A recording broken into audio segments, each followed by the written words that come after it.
everybody, V here, and today we're going to be talking about another deeply disturbing true crime story.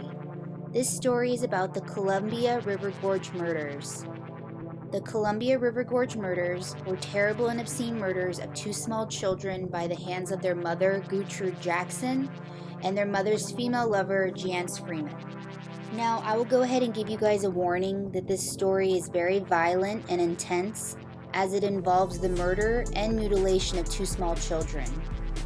So, when I was doing research into this story, I had a really hard time finding any background information in regards to the two women involved in this murder, but what I did find was very disturbing and sad. It was rumored that Jeannace Freeman, one of the women involved in this case, and her sister, Phyllis, were sexually abused by their father at a very young age. As with many abusive situations, Jeannace's mother knew about the abuse and did nothing about it. It is theorized that these early childhood traumas are what led to Jeannace's future violent offenses. In the 1950s, Jeannace was sent to a reformatory school for troubled young girls because of her rebelliousness, but unfortunately the school had little to no effect on reforming her. Later in life, in 1961, Jeannace started working as a waitress at a local restaurant, and right around that time was when she met and subsequently moved in with Gertrude Jackson and her two young children, Lawrence Jackson, age 6, and Martha Jackson, age 4. The two women started a lesbian relationship together and shortly after realized that Jackson's two children were subsequently in the way. On May 10, 1961, the two women drove the two young children out to Peterskeen Ogden State Scenic Viewpoint at the Crooked River Gorge in Oregon. It was reported that Jeannace told Gertrude to take a walk, and then she proceeded to strangle the young boy Larry.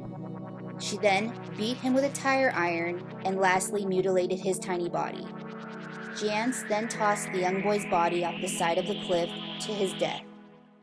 By that point, Gertrude had returned and was asked by Jeannace to help her remove the clothing from the small girl. Once the young girl was undressed, she too was attacked by having her body mutilated and then thrown over the cliff. The prosecutor later asked Jackson if she felt anything while this was occurring, and she simply replied, "I felt nothing." After both children had been thrown over the cliff, Gertrude noticed some blood on Jeannace's hand, to which Jeannace stated, "Yum," and then proceeded to lick it off. They then got back into their vehicle and started to kiss and hug each other. On May 12, 1961, the mutilated bodies of both children were discovered and recovered from the bottom of the gorge, about 360 feet below the cliffside. Local authorities initially had no idea who the children were, as there were no children reported missing at the time of their discovery. The children's bodies were later identified by Jeannace's sister, Phyllis, and after the identification of the children's bodies, the hunt for the two women ensued, and the very next day, both women were arrested in Oakland, California. The two women were extradited to Madras, Oregon, and on May 19th, they were both indicted in the Jackson County Court and charged with 2 counts of first-degree murder. Gertrude immediately confessed to her part in the murders, but Jeannace continued to plead innocence. On September 13th, 1961, Gertrude testified that she had been the one to kill her daughter while Jeannace murdered her son. Gertrude testified that her daughter was alive when she was thrown from the cliffside. On the following day, Jeannace testified, offering a completely different story, leading to the conclusion that she had nothing to do with either murders. The trial ended the next day, and Jeannace was found guilty of first-degree murder and was sentenced to death per Oregon's gas chamber. Jeannace appealed the verdict many times, and in November 1964, Oregon finally banned the death penalty.